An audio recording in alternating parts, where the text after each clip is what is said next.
لہٰذا ان کی مثال کتے کی مثال ہے، کتے کی مثال دی ایسے علماء کے اندازہ لگائیے مالک ڈرتا ہے کسی سے. اور سورہ جمعہ کے اندر ایسے علماء کی بڑے پڑھے لکھے ہیں، مالک خود گویا گواہی دے رہا ہے کہ بڑی کتابیں انہوں نے پڑھی ہیں.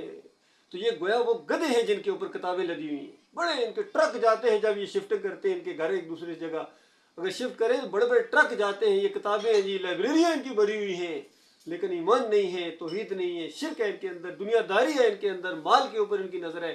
تو مالک فرماتا ہے یہ وہ گدھے ہیں جن کے اوپر کتابیں لدی ہوئی ہیں.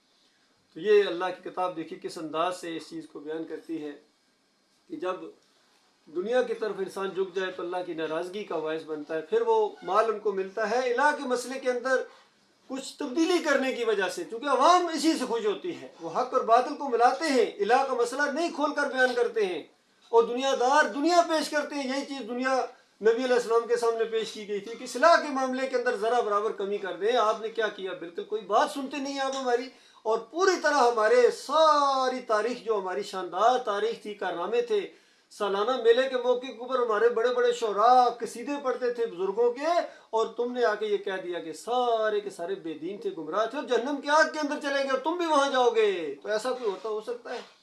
تو تم یہ باتیں نہ کہا کرو، ہماری توہین ہوتی ہے، ہمارے بڑوں کی توہین ہوتی ہے. پوری دنیا میں ہمارا ایک نام ہے، تو قبیلے کیا کہیں گے کہ کیا ہو رہا ہے یہاں اس مکے کے اندر. لہٰذا بہت بڑے دولت کے انبار ہم آپ کو دیتے ہیں، بادشاہی آپ کو دے دیتے ہیں، ہر خواہش آپ کی دنیاوی لحاظ سے پوری کرنے کے لیے تیار ہے، لیکن یہ بات نہ کہیں. تو نبی علیہ السلام نے جواب دیا، ایک ہاتھ پر سورج رکھ دو، ایک ہاتھ پر چاند رکھ دو، میرے سے امید نہ رکھیں، جو اللہ نے کام مجھے سونپا ہے وہ پایا تکمیل تک گویا پہنچے گا، یعنی میری جان جائے گی یا یہ دین مکمل ہوگا، غالب ہوگا. اس حوصلے کے ساتھ آگے بڑھے ہیں. اور اللہ کی طرف سے بھی یہی معاملہ تھا کہ بال برابر ذرہ برابر ان کی طرف جھکے، صرف اس وجہ سے کہ لوگ ذرا زیادہ ہو جائیں گے، کچھ بڑا سردار ہے اس کے وہ ساتھی بن جائے گا یا کوئی اور معاملہ ہو جائے گا.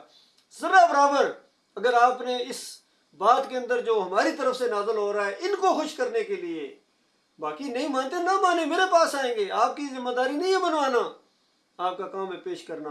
اور بالفرض آپ نے ذرا سا بے صبری کا انداز کر کے یا کسی اور وجہ سے، کسی لالچ کی وجہ سے آپ نے کیا، تو یاد رکھنا دنیا میں تمہیں دوہرا عذاب دیا جائے گا اور آخرت میں بھی دوہرا عذاب دیا جائے گا. اللہ کی یہ دھمکی سے ڈراوے کی نہیں، یہ حقیقی وہ بے نیاز مالک ہے، وہ واحد القہار ہے، وہ بے نیاز ہے، سب اسی کی رضا کے حریث ہیں، جتنے بھی ہیں، انبیاء ہوں، شہداء ہوں اور ملائکہ ہوں، وہ کسی سے نہیں ڈرتا، وہ کسی کے سامنے جواب دہ نہیں ہے، سارے اس کے سامنے جواب دہ ہیں. تو اس طریقے سے بتایا گیا کہ ذرا برابر ان کی طرف نہیں جھکنا ہے. تو یہ دولت معاملہ کیا چیز ہے؟ اصل چیز ایمان ہے. اللہ کے اوپر جو ایمان لائے سب سے قیمتی چیز ہے اللہ تعالیٰ نے جو کسی کو دی ہے، اور یہ جب تک اوپر سے اپروول نہیں ہوتی ہے کوئی ایمان نہیں لا سکتا ہے. کوئی انسان ایمان نہیں لا سکتا ہے جب تک اوپر سے اپروول نہ ہو. اور اللہ تعالیٰ جانتا ہے کس کا دل اللہ کی طرف جھکا ہوا ہے. جس کا دل اللہ کی طرف جھکا ہوا ہو، اللہ کی عزت ہوگی، اللہ کا وقار ہوگا، ان کو ایمان ملے گا. تو یہاں رہا دنیا کا معاملہ، یہ تو اللہ تعالیٰ نے ایسی ڈیزائن کی ہے اس کے اندر جو ہے یہ یعنی انسان خواہشیں اس کی ایسی ہیں کہ یہ کسی جگہ جا کے رکتا نہیں ہے. یہ دنیا بنی ہی نہیں ہے کہ انسان کی ساری خواہشیں اس کے اندر پوری ہو. انسان ہر بندہ اگر آپ غور کریں ذرا سا تو ہر انسان یہاں خواہشوں کے اندر ڈوبا ہوا ہے. وہ بہتر سے بہتر کی تلاش میں ہے، حتیٰ کہ ملک کا بادشاہ بھی ہے تو وہ بھی تھوڑا سا زیادہ کی وہ ہے، تھوڑا سا علاقہ اپنا بڑھا لے، تھوڑی سی اور پراپرٹی بنا لے، تھوڑا سا اور اپنے ملک کو امیر کر لیں، تھوڑا سا اور سٹینڈرڈ اونچا ہو جائے، جی ڈی پی یا پتہ نہیں کیا کہتے ہیں، یہ سب کو تھوڑا سا معیار بلند ہو جائے پوری دنیا کے اندر، پوری دنیا میں ہمارا روب اور دبدبہ ہو جائے. بتاؤ ہو گیا، اس کے بعد کیا ہوگا؟ اس کے بعد بھی آپ نے مرنا ہے. کوئی دنیا میں ایسا نہیں ہے جو ہمیشہ یہاں قائم رہا ہو. ہر بندہ اپنے سے اوپر رینک لینے کے چکر میں ہے، تھوڑا سا ترقی ہو جائے، تھوڑا سا خوشحالی آ جائے، تھوڑا سا اور محنت کر لوں، تھوڑا سا اور آ جائے گا. دنیا کے پیچھے انسان پڑا ہوا ہے، اسٹیٹس کے پیچھے انسان پڑا ہوا ہے.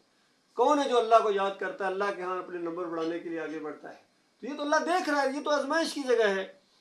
نبی علیہ السلام نے فرمایا انسان 4 حالتوں میں ہے. یہ بڑی قابل غور حدیث ہے اور کئی دفعہ پڑھی ہے، سنی ہے، بیان کی ہے، لیکن آج اس کا جو میرے اوپر اثر ہوا ہے میں اس کو بیان کر رہا ہوں. یعنی 4 حالتوں میں انسان ہے کہ ایک تو وہ انسان ہے جس کو اللہ تعالیٰ نے ایمان بھی دیا ہے، علم دیا ہے اور مال و دولت بھی دی ہے، اور وہ بہت ہی ظاہری بات ہے، علم ہے، سمجھدار ہے، اور اپنا علم بھی صحیح راستے میں استعمال کرتا ہے، اس کے بدلے میں دنیا نہیں لیتا ہے، بلکہ جو دنیا اس کو اللہ نے دی ہے وہ خرچ کرتا ہے جہاں خرچ کرنی چاہیے، اور اللہ کی رضا کے لیے کرتا ہے، کوئی دکھاوا نہیں ہے، کوئی دنیا داری نہیں ہے، اور دائیں بائیں آگے پیچھے ہر جگہ خرچ کرتا ہے۔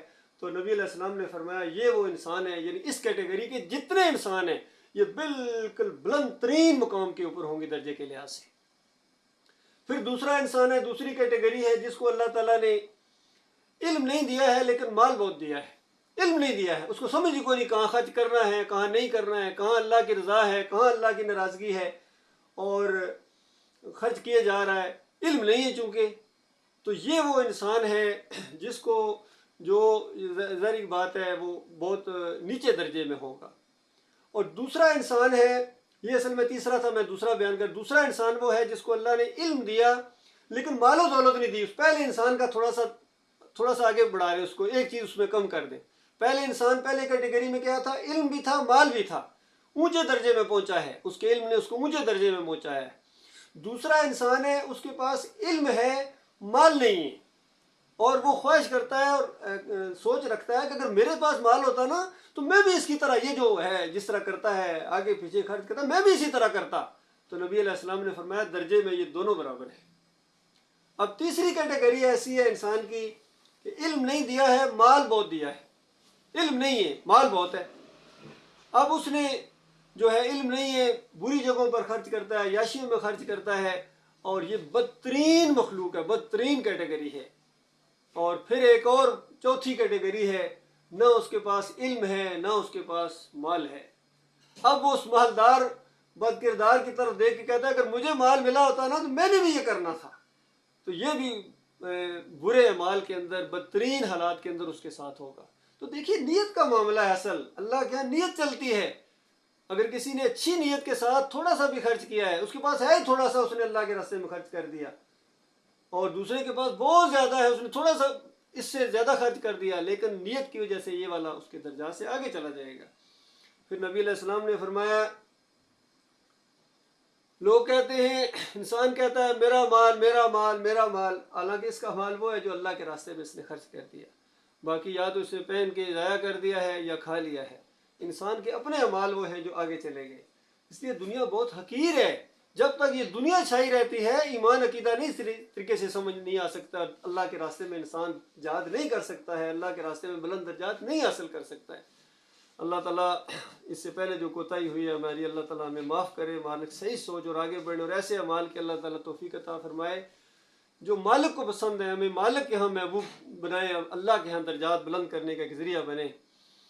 فرمایا ان اللہ سریع الحساب، اللہ تعالیٰ بہت ہی جلدی حساب لینے والا ہے، بالکل پرفیکٹ حساب لے گا کہ کس نے کس نیت کے ساتھ معاملہ کیا ہے۔ نبی علیہ السلام نے ایک دفعہ ابو ہریرہ رضی اللہ تعالیٰ عنہ کی ران کے اوپر اس طرح ہاتھ مار کے کہا کہ ابو ہریرہ، جہنم کا افتتاح ان 3 سے ہوگا، اور اس میں ایک بہت بڑا عالم دین ہوگا، قاری، حافظ قرآن، نہ جانے کیا کیا القاب دنیا میں اس کو ملے تھے، اور دنیاوی لحاظ سے اس نے دینی کام بھی بہت زیادہ کیا ہے۔ اس سے کو اللہ تعالیٰ اپنی نعمتیں یاد دلائے گا اور کہے گا کہ میں نے تمہارے ساتھ یہ کیا، تو نے آگے سے میرے ساتھ کیا کیا، میرے لیے کیا کیا۔ تو وہ کہے گا کہ یا اللہ میں نے بہت زیادہ یعنی تعلیم دی، لوگوں کو پڑھایا، قرآن پڑھا، سب کچھ۔ اللہ تعالیٰ کی طرف سے جواب دیا جائے گا کذاب، جھوٹے، اور فوراً فرشتے بولیں گے سارے کے سارے کذاب، جھوٹے، یہ تو نے اس لیے کیا تھا کہ لوگ تیری واہ واہ کریں، تالیاں بجائیں، سب کچھ کریں، جو کچھ تو نے ذہن میں رکھا ہوا تھا سب کچھ ہو گیا۔ مالک فرمائے گا میرے سے کہہ لیتا ہے۔ دوسرا ایک بہت بڑا سخی ہوگا، بڑی دولت خرچ کی ہوگی، دائیں بائیں آگے پیچھے ہر جگہ اس نے خرچ کرنے کا کوئی موقع نہیں چھوڑا ہے، اور اس طریقے سے اس کو بھی اللہ تعالیٰ اپنی نعمتیں یاد دلائے گا، اور وہ آگے سے جواب دے گا یا اللہ میں نے دیکھے کیا کچھ کیا ہے۔ اللہ تعالیٰ کہے گا کذاب، سارے فرشتے کہیں گے کذاب، یہ تو نے اس لیے کیا تھا کہ لوگ تجھے غنی کہیں، سخی کہیں، لوگوں نے کہہ دیا، لوگ بڑے تیرے سے متاثر ہوئے تھے۔ مالک فرمائے گا میرے سے کیا چاہتے ہو، میرے لیے تو کچھ نہیں کیا۔ اسی طرح ایک بہت بڑا شہید، اس نے تو جان دے دی، اور اس کو بھی اسی طرح اللہ تعالیٰ اپنی نعمتیں یاد دلائے گا اور کہے گا تو نے کیا کیا، وہ کہے گا یا اللہ میں نے تو اتنا تیری خاطر جہاد کیا، جنگیں لڑی، میں نے جان دے دی۔ مالک فرمائے گا کذاب، سارے فرشتے کہیں گے کذاب، یہ تو تو نے اس لیے کیا، تمہاری نیت یہ ہوتی تھی کہ لوگ کہیں بڑا بہادر ہے، بڑا جرت والا ہے، بڑی بہادری سے لڑتا ہے، آگے آگے لڑتا ہے، ڈرتا ہی نہیں کسی سے۔ تو اس انداز سے اس لوگوں نے کہہ دیا، اب میرے سے کیا چاہتے ہو؟ ان تینوں سے جہنم کا افتتاح کیا جائے گا۔ اللہ کے بندو، اللہ تعالیٰ اپنی پناہ میں رکھے، مالک خلوص ہمارے اندر پیدا کرے۔ اور سب سے زیادہ ڈر اسی چیز سے لگتا ہے، ایک مومن کو لگنا چاہیے کہ کہیں جو خلوص ہے وہ آہستہ آہستہ ریاکاری کے اندر اور دکھاوے کے اندر نہ آ جائے۔ انسان کچھ ایسے اعمال ضرور کرے، اپنا معاملہ اللہ کے ساتھ درست کر لے آج دنیا میں، کیونکہ مرنے کے بعد یہ نہیں حاصل ہو سکے گا۔ دنیا میں جب تک زندہ ہے توبہ استغفار کر لے، اور پچھلے گناہوں سے، جو پچھلی کسی سوچ سے یا پچھلی کسی ایسے عمل سے جو یعنی ایسا لگتا ہے کہ یعنی نافرمانی ہوئی ہے اللہ تعالیٰ کی، گناہ گاری ہوئی ہے، اللہ تعالیٰ سارے گناہوں کو معاف کرے۔ اللہم اغفر لی ذنبی کلہ دکہ و جلہ اولہ و آخر و علانیۃ و سر۔ اس طرح دعائیں نبی علیہ السلام آنا کرتے تھے، دعائیں سکھاتے تھے۔ کس طرح دعائیں مانگو؟ ابو بکر صدیق کو کہا کہ اس طرح دعا مانگا کرو، اللہ انی ظلمت نفسی ظلما کثیرا ولا یغفر الذنوب الا انت، کہ یا اللہ میرے سے بڑے بڑے ایسے گناہ ہو گئے ہیں۔ انسان ظاہر بات جتنا اوپر جاتا جاتا ہے، درجات کی اس کی بلندی ہوتی ہے، پھر چھوٹے چھوٹے گناہ بھی اس کو بہت بڑے بڑے نظر آتے ہیں کہ مالک کی کیوں نافرمانی ہوئی ہے، میرا مالک تو مجھے میرے اوپر اتنا مہربان، اور میں نے فلاں موقع کے اوپر اتنی کمزوری دکھائی۔ تو اس طرح وہ بھی گناہ محسوس ہوتے ہیں۔ پھر معاذ بن جبل کو کہا کہ اے معاذ، مجھے تم سے محبت ہے، اس وجہ سے تمہیں میں بتا رہا ہوں یہ بات۔ دیکھیے نبی علیہ السلام کا معیار دیکھیں کہ مجھے تم سے محبت ہے، اس لیے یہ بات تمہیں بتا رہا ہوں کہ کوئی تمہاری صلات ایسی نہیں ہونی چاہیے، یعنی سلام پھیرنے سے پہلے تمہاری آخری دعا گویا یہی ہونی چاہیے، اللہم انی علی ذکرک و شکرک و حسن عبادتک، یا اللہ میری مدد فرما۔ اسی طرح کا انداز ہے جس طرح ایاک نعبد و ایاک نستعین، اے اللہ ہم تیری عبادت کرتے ہیں، یا اللہ تجھ سے مدد مانگتے ہیں، یعنی اپنی عبادت کرنے میں بھی ہماری مدد فرما۔ اس طرح مومن کا ذہن ہوتا ہے۔ اور یہاں بتایا یا اللہ میری مدد فرما کہ میں تیرا اچھے طریقے سے ذکر کروں، تیرا اچھے طریقے سے میں شکر کروں، اور میں اچھے طریقے سے تیری عبادت کروں۔ تو مالک سنتا ہے دعاؤں کو، وہ خود کہتا ہے میرے بندو مجھے پکارو۔ تو جب ہر چیز اللہ کی طرف پھیری جائے کہ جس طرح ہدایت اللہ نے دی ہے، ہمیں پیدا اللہ نے کیا ہے، ہمیں ایمان اللہ تعالیٰ نے دیا ہے، ہماری رہنمائی وہی فرما رہا ہے، ہمیں سیدھے راستے کی طرف وہی چلا رہا ہے، اور تاکہ اس راستے میں اگر کوئی صبر کر رہے ہیں تو یہ اسی کی وجہ سے، اگر وہ صبر کی توفیق نہ دیتا تو ہم یہ صبر بھی نہیں کر سکتے تھے۔ کتنے ہیں آئے ہیں اس راستے کے اندر، پیچھے ہٹ گئے، مرتد ہو گئے۔ یہ وہ راستہ ایمان خالص کا راستہ ہے جو جم جانے والوں کے لیے خوشخبریاں ہیں۔ اور آخری آیت میں فرمایا یا ایھا الذین آمنوا اصبروا وصابروا ورابطوا، یہ صبر کا معاملہ ہے، یہ بے صبرہ اس میدان کے اندر نہیں ٹھہر سکتا ہے۔ صبر کا معاملہ، ایمان کی طرف آنا، سب سے پہلے تو اپنے قریبی رشتہ دار، برادری، دوست، پرانے ایک دم بفر کے سامنے آئیں گے، اس طرح تانے دیں گے، سخت سست کہیں گے، نالائق کہیں گے، بیوقوف کہیں گے، دیوانہ کہیں گے، ایسی ذہنی اذیت، آپ کو صبر کرنا پڑے گا۔ پھر اس کے بعد دنیاوی لحاظ سے بھی ہر اینگل سے کوئی نہ کوئی مشکل مصیبت آئے، تاکہ علاقے سے بھی نکال دیا جائے تب بھی کوئی مسئلہ نہیں ہے، ساری مصیبتوں کو، اور آخر میں قتال تک معاملہ جائے تو اللہ کا شکر ادا کرو۔ ہر جگہ آپ نے صبر کرنا ہے اور جمے رہنا ہے، اور اپنی ایمان عقیدے کو نہیں چھوڑنا ہے، اپنے مشن کو نہیں چھوڑنا ہے، پیچھے نہیں ہٹنا ہے۔ سوال ہی پیدا نہیں ہوتا، یہ ایمان کی دعوت اٹھائی ہے، عقیدے کی جنگ چھیڑی ہے، برابر قائم رہے گی انشاءاللہ، دنیا کی کوئی طاقت اس کو نہ روکے، چاہے آپ اکیلے رہ جائیں تب بھی آپ نے یہ کام کرنا ہے، آخری سانس تک یہی کام کرنا ہے۔ یہ نہیں کہ باقیوں نے چھوڑ دیا جب میں بھی کیا کروں، اس سے میرے ایک ٹھیک ہونے سے کیا ہوتا ہے، نہیں، آپ اپنا کام کریں، آپ اپنے ذمہ دار ہیں، اور کل آپ کے سامنے یہ نتیجہ نکلنے والا ہے۔ آج اگر دین کا کام نہیں کرتے ہو تو خود اپنے ساتھ زیادتی کر رہے ہو، اور اگر دین کا کام کرتے ہو تو اپنے اوپر احسان کر رہے ہو، اللہ کے اوپر کوئی احسان نہیں کر رہے ہو، نہ جماعت کے اوپر احسان کر رہے ہو، نہ کسی مومن کے اوپر احسان کر، اپنی جان کے اوپر احسان کر رہے ہو۔ اور پھر اللہ نے تمہیں توفیق دی ہے، اللہ کا شکر ادا کرو کہ اللہ نے تمہاری سوچ یہ بنائی ہے۔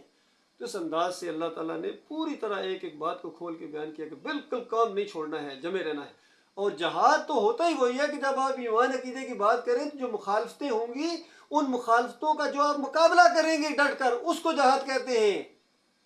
فرمایا واتقوا اللہ، دیکھنا اس معاملے میں اللہ سے ڈرنا، یہ کوئی آپ سے درخواست نہیں کی جا رہی ہے، یا کوئی آپ سے یہ نہیں ہے کہ اللہ کو کچھ پریشانی ہے اس وجہ سے، نہ، واتقوا اللہ، یہ حکم ہے اللہ تعالیٰ کا۔ وصبر، اور اللہ حکم دے رہا ہے ایک جگہ نبی علیہ السلام کو، صبر کرو، یہ حکم دیا جا رہا ہے صبر کرو، اور یہ صبر اللہ کی توفیق سے ہے۔ یہاں بتایا واتقوا اللہ، اللہ سے ڈرو۔ یہ جو توحید کی بات، ایمان کی بات، اللہ کی بات، قرآن کی بات تمہارے سامنے آتی ہے، تمہارا دل کانپ جانا چاہیے۔ اگر دین کی طالب علم نہیں پورے کر رہے ہو ابھی تک، اور معیار وہ نہیں ہے جو ایک مومن کا معیار ہونا چاہیے، تو اس کے معاملے میں اللہ سے ڈرو کیونکہ اللہ تعالیٰ سخت سزا دینے والا ہے، اور اللہ سے ڈر کر اگر اس راستے میں قدم ڈالو گے تو اپنے مالک اور خالق کے اوپر پورا اعتماد رکھو۔ دیکھو دنیاوی معاملات میں ہمیں کتنا اعتماد ہوتا ہے، ذرا سا کوئی آدمی کہ کسی چیز کی ذمہ داری لے لے کہ میری یہ کمٹمنٹ ہے، میں اس کی وہ کرتا ہوں، اور کوئی کمپنی تھوڑا سا ایک پیکج دے دے یا کنٹریکٹ ہو جائے، کس قدر انسان خوش ہو جاتا ہے اور کس قدر اس اعتماد ہوتا ہے، دوسروں کو بھی بتاتا ہے۔ لیکن مالک یہاں فرماتا ہے اللہ سے ڈرو لعلکم تفلحون، لعلکم تفلحون، یقیناً تم یہ نہیں کام ہو سکتا ہے۔ یہ انداز ہوتا ہے مالک کا، گویا خوشخبری ہوتی ہے کہ یہ کرو گے تو لازمی تمہاری فلاح ہوگی، کامیابی ہو جائے گی تمہیں۔ اللہ تعالیٰ ہمیں ایمان خالص کے اوپر جم جانے کی توفیق عطا فرمایا۔ آج کفر و شرک کے اس ماحول کے اندر، گمراہی کے اندر، جہاں پوری زمین کے اوپر اللہ کی نافرمانی ہو رہی ہے، اللہ کو گالیاں دی جا رہی، کوئی ملک ایسا نہیں، ایک انچ زمین ایسی نہیں جہاں اللہ کا دین نافذ ہو، کوئی ایک جماعت ایسی نہیں ہے جو ایمان خالص کے اوپر ہو، توحید کے اوپر ہو۔ یہ چند لوگ ہیں جو اس ایمان کے اوپر ڈٹے ہوئے ہیں اور لوگوں کو ایمان کی طرف لاتے ہیں۔ اکثریت ان کے پاس ٹائم بھی نہیں ہے، بات سننے کے لیے ٹائم نہیں ہے، ہر چیز کے لیے اکٹھا ہوتے ہیں، میٹنگ کرتے ہیں، مشورے کرتے ہیں، اصلاح کرتے ہیں، لیکن اللہ کے دین کے لیے کوئی آگے بڑھنے کے لیے تیار نہیں ہے، الا یہ کہ اللہ تعالیٰ کسی کو توفیق عطا فرمائے۔ اور دنیا کے رینکس کے لیے تھوڑی سی کتنی کتابیں پڑھنا پڑتی ہے، کتنی محنت کرنا پڑتی ہے، رات کے 2-2-3 بجے فخر سے میں بڑی محنت کی ہے۔ یہ جو مقابلے کے امتحان ہوتے ہیں بڑے رینک کے لیے، کیا آخر کے آخر پھر مرنا؟ اس طرف ہو صحیح جگہ، اگر صحیح معنوں میں عقل مند ہو اور لذتوں کے شوقین ہو، اچھے کپڑے، اچھے خوشبوئیں، اچھے کھانے، اچھے مشروبات، اور اچھا رہن سہن، اچھے محلات، اچھی بیویوں کی شوق اگر، اور ہمیشہ کی جوانی، ہمیشہ کی صحت کا اگر آپ کو ذرا بھی شوق ہے دل کے اندر، تو آج موقع ہے، سانس لینے سے پہلے ایک دفعہ مصمم ارادہ کر دو، اپنے عزائم کو مضبوط کرو اور پھر اس راستے میں اپنا قدم ڈال دو۔ اور اگر یہ فیصلہ کیے بغیر، اس راستے میں قدم ڈالے بغیر موت آ گئی تو پھر معاملہ ختم ہو گیا، پھر دوبارہ کبھی موقع نہیں ملے گا، حسرت ہوگی، حسرت ہوگی، وہ کبھی پوری نہیں ہوگی۔ اللہ تعالیٰ ایسے حسرت سے، ایسے نقصان سے اللہ تعالیٰ اپنی پناہ رکھے۔ وقول قولی ھذا استغفر اللہ لی ولکم ولسائر المسلمین۔